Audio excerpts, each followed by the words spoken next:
दोस्तों आज हम एक साई-फाई मूवी को एक्सप्लेन करने वाले हैं जहां एक शख्स ने तबाह होते हुए धरती पर रहने वाले करोड़ों लोगों की जान बचाई और अमीरी और गरीबी के अंतर को मिटाया। पर ऐसा करने के लिए उस शख्स को बहुत ही भारी कीमत चुकानी पड़ती है। तो बिना समय को बर्बाद किए आइए जानते हैं सब कुछ आज की इस वीडियो में। मूवी की शुरुआत में हमें साल 2154 में धरती के बहुत ही खराब हालत को दिखाया जाता है, जहां ओवर पॉपुलेशन और क्लाइमेट चेंज के कारण धरती अब रहने लायक नहीं रही थी और इसलिए धरती के अमीर लोग किसी और प्लेनेट में जाने का डिसाइड करते हैं। पर किसी और प्लेनेट में जाने में लाखों साल लगने वाले थे और इसलिए उन लोगों ने एक स्पेस स्टेशन को बनाया और उसे स्पेस में भेज दिया और उसका नाम इलिजियम रखा गया और वहाँ पर लाखों लोग रह सकते थे। पर वहाँ रहने की इजाजत सिर्फ अमीर लोगों को ही थी और गरीब लोग जो धरती पर रहते थे वो यहाँ पर आने के लिए बस सपने ही देखा करते थे। और साथ ही साथ इलिजियम के लोग कभी बूढ़े नहीं होते थे क्योंकि उन्होंने एक ऐसी मशीन को तैयार किया था जिसकी मदद से इंसान किसी भी जानलेवा बीमारी को ठीक कर सकता था। और अब हमें एक छोटे से बच्चे मैक्स को दिखाया जाता है जो कि अनाथ था और बाकी बच्चों की तरह वो भी इलिजियम में जाने के सपने देखा करता था। और मैक्स के साथ उस ऑर्फेन एज में एक लड़की और भी थी जिसका नाम फ्रेया होता है और मैक्स और फ्रेया बहुत ही अच्छे दोस्त होते हैं। और मैक्स फ्रेया से एक वादा करता है और कहता है कि मैं एक दिन तुम्हें इलिजियम में जरूर लेके जाऊंगा और हम दोनों वहाँ बहुत ही सुकून से रहेंगे। और इस वादे को पूरा करने के लिए मैक्स चोरी करना शुरू कर देता है। पर ऑर्फेनेज के सिस्टर उसे समझाती है और कहती है कि अपने भले के लिए किसी और का नुकसान करना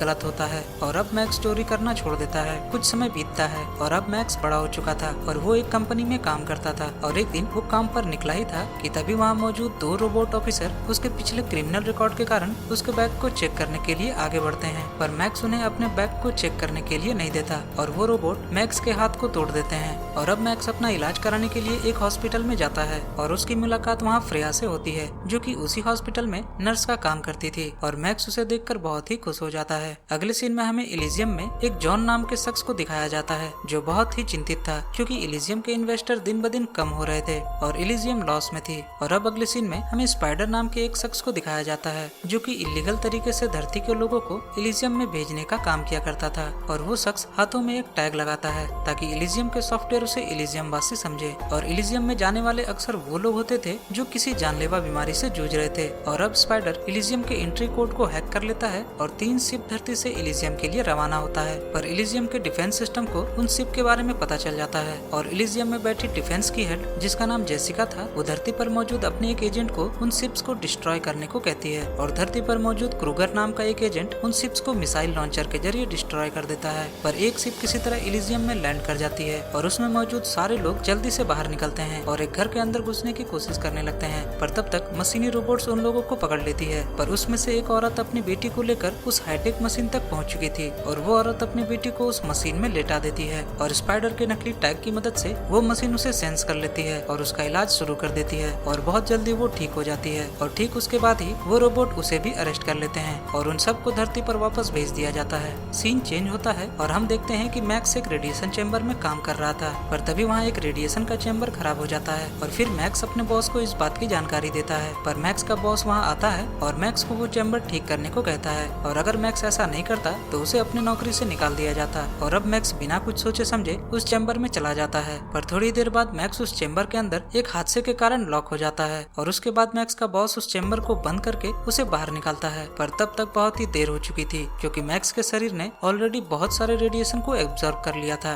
और अब डॉक्टरों से उसे पता चलता है कि वो बस 5 दिन का ही मेहमान है क्योंकि 5 दिनों के बाद उसकी मौत हो जाएगी। और अब मैक्स अपने दोस्त के पास पहुंचता है और उसे अपने साथ घटे इस हादसे के बारे में बताता है। और अब उसका दोस्त उसे स्पाइडर के बारे में बताता है क्योंकि अगर मैक्स को जिंदा रहना था तो उसे इलिजियम में जाना होगा क्योंकि वहाँ एक ऐसी मशीन थी जो किसी भी जानलेवा बीमारी को ठीक कर सकती थी। और अब वे दोनों स्पाइडर के पास जाते हैं पर स्पाइडर यहाँ मैक्स के साथ एक सौदा करता है और कहता है कि मैं तुम्हारी मदद करूंगा पर बदले में तुम्हें इलिजियम के सर्वर को हैक करना होगा ताकि स्पाइडर को जॉन के बैंक अकाउंट की डिटेल्स मिल सके और वो अमीर बन सके। और अब क्योंकि मैक्स 5 दिनों के अंदर मरने वाला था इसलिए वो इस शर्त को मान लेता है और स्पाइडर उसके शरीर में एक रोबोटिक आर्म फिट कर देता है जो कि उसके ब्रेन से कनेक्टेड था जो उसको बहुत ताकतवर बना देता है। और अब शर्त के मुताबिक मैक्स जॉन का पीछा करता है और उसके प्राइवेट जेट तक पहुंच जाता है और उसके जेट पर हमला कर देता है ताकि वो उसके ब्रेन के सारे डेटा को चुरा सके। उधर दूसरी तरफ इलिजियम में जेसिका को जॉन के जेट की क्रैश होने की खबर मिल जाती है और वो फौरन ही क्रूगर को काम पर लगा देती है। उधर दूसरी तरफ मैक्स जॉन के क्रैश हुए प्लेन के पास पहुंचता है और उसमें से 2 रोबोट बाहर निकलते हैं और मैक्स उन दोनों रोबोट को मार डालता है और एक रोबोट के सर को ही अलग कर देता है। और अब मैक्स अपने दिमाग को जॉन के दिमाग से कनेक्ट करता है ताकि वो सारे डेटा को ट्रांसफर कर सके। पर तभी वहाँ क्रूगर अपने कुछ आदमियों के साथ आ जाता है और क्रूगर मैक्स पर अंधाधुंध गोलियां बरसाने लगता है। और क्योंकि मैक्स के दिमाग में डेटा सिंक हो रहा था इसलिए वो कुछ कर नहीं पाता। पर तब तक क्रूगर उसके दोस्त को मार चुका था और अब मैक्स अपने दोस्त की लाश को देखकर बहुत ही गुस्सा हो जाता है और फौरन एक गन उठाता है और क्रूगर पर फायरिंग करना शुरू कर देता है और क्रूगर को जख्मी कर देता है। और क्योंकि मैक्स खुद बहुत ही जख्मी हो चुका था इसलिए वो वहाँ से भाग जाता है। और थोड़ी देर बाद जब क्रूगर को होश आता है तो वो भी मैक्स की तलाश में निकल जाता है क्योंकि अब मैक्स बहुत ही खास हो चुका था क्योंकि उसके दिमाग के अंदर इलिजियम का कोड था। मैक्स अब जख्मी हाल में फ्रेया के पास पहुँचता है और फ्रेया उसे जख्मी देखकर उसका इलाज करने लगती है। और थोड़ी देर बाद जब मैक्स को होश आता है तो फ्रेया मैक्स को अपनी बेटी से मिलवाती है जिसे एक बहुत ही घातक बीमारी होती है और इसलिए फ्रेया इलिजियम में जाना चाहती थी ताकि वो अपनी बेटी की जान बचा सके। पर मैक्स तो पहले से ही एक और बड़ी मुसीबत से जूझ रहा था इसलिए वो वहाँ से चला जाता है। उधर दूसरी तरफ क्रूगर को ड्रोन के जरिए मैक्स का पता मिल जाता है और फौरन ही फ्रेया के घर पहुँचता है। पर मैक्स तब तक वहाँ से जा चुका था और क्रूगर गुस्से में आकर फ्रेया और उसकी बेटी को अपने कब्जे में ले लेता है। उधर मैक्स फिर से स्पाइडर के पास पहुँचता है और उसे इलिजियम में भेजने की जिद करता है और अब स्पाइडर जॉन से चुराए हुए डेटा को चेक करने लगता है और तभी उसे एक बहुत ही चौंकाने वाली बात पता चलती है। स्पाइडर अब मैक्स को कहता है कि जॉन के दिमाग में सिर्फ उसके बैंक के डिटेल्स ही नहीं थे बल्कि पूरे इलिजियम के सॉफ्टवेयर की कॉपी थी जिसकी मदद से वो पूरे इलिजियम को रिबूट कर सकता है और जिसके कंट्रोल में ये सॉफ्टवेयर होगा वो इलिजियम का मालिक होगा। और ये बात पता चलते ही मैक्स के दिमाग में एक आइडिया आता है और वो फौरन ही क्रूगर के पास पहुंचता है और क्रूगर से एक सौदा करता है और कहता है कि तुम्हें जो चाहिए वो मिल जाएगा पर सबसे पहले तुम्हें मुझे ठीक करना होगा। और अब क्रूगर उसकी बात मान जाता है और मैक्स को इलिजियम में ले जाने के लिए तैयार हो जाता है। और जैसे ही मैक्स प्लेन के अंदर आता है तो वो वहाँ पर फ्रेया और उसकी बेटी को भी देखता है और अब क्रूगर इलिजियम में कांटेक्ट करता है और जेसिका से इलिजियम में लैंड करने की इजाजत मांगता है। थोड़ी देर बाद क्रूगर फ्रेया से बदतमीजी करने लगता है और मैक्स को ये देखकर गुस्सा आ जाता है और मैक्स क्रूगर पर हमला कर देता है और इसी लड़ाई के दौरान क्रूगर के हाथ से एक ग्रेनेड नीचे गिर जाता है और थोड़ी देर बाद ग्रेनेड फट जाता है और ग्रेनेड के फटने के कारण वो सिर्फ इलिजियम में ही क्रैश लैंडिंग करता है।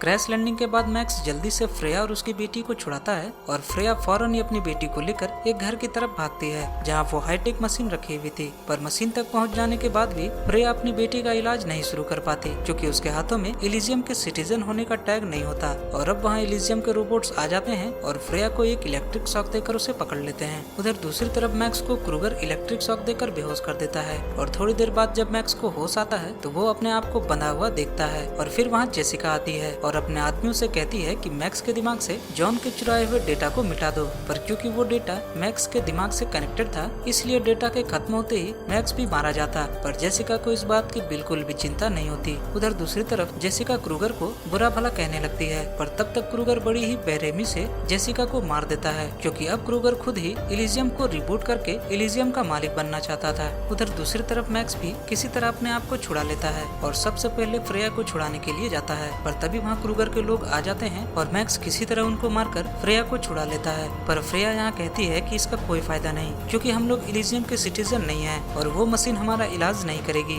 पर तभी मैक्स कहता है कि मेरे पास एक प्लान है और इतना कहकर वो इलिजियम के सुपर कंप्यूटर की तरफ बढ़ने लगता है। पर तभी रास्ते में क्रूगर आ जाता है और अब क्रूगर और मैक्स के बीच बहुत ही शानदार फाइट होती है जिसमें क्रूगर मैक्स को बहुत ही बुरी तरह से जख्मी कर देता है। पर फिर भी मैक्स हार नहीं मानता और क्रूगर को एक चाकू की मदद से घायल कर देता है और उसके शरीर के अंदर एक ग्रेनेड को फंसा देता है और क्रूगर को नीचे की तरफ फेंक देता है और ग्रेनेड फटते ही क्रूगर मारा जाता है। और अब मैक्स सुपर कंप्यूटर के पास पहुंचता है और उसे अपने ब्रेन के साथ कनेक्ट कर देता है और स्पाइडर इलिजियम को रिबूट करने वाला था। और अब मैक्स आखिरी बार फ्रेया से बात करता है और कहता है कि मैंने तुम्हें इलिजियम में लाने का वादा किया था और मैंने अपना वादा पूरा किया। और अब मैक्स फ्रेया को आखिरी बार अलविदा कहता है और स्पाइडर उस प्रोग्राम को रन कर देता है और इसके बाद मैक्स की भी मौत हो जाती है। और इलिजियम के सिस्टम के रिबूट होते ही वो सिस्टम अब सभी लोगों को वहाँ का सिटीजन मानने लगा था। और फिर फ्रेया अपनी बेटी का इलाज उस मशीन में करती है और उसकी बेटी की जान बच जाती है। और फिर हम देखते हैं कि अर्थ पर भी उस मशीन को शिप्स के जरिए भेजा जा रहा था जिससे कि अर्थ पर मौजूद लोगों को मेडिकल फैसिलिटी मिल सके। और इसी के साथ ये मूवी यहाँ खत्म हो जाती है। मैं मिलूंगा आपसे अगली वीडियो में। Bye bye.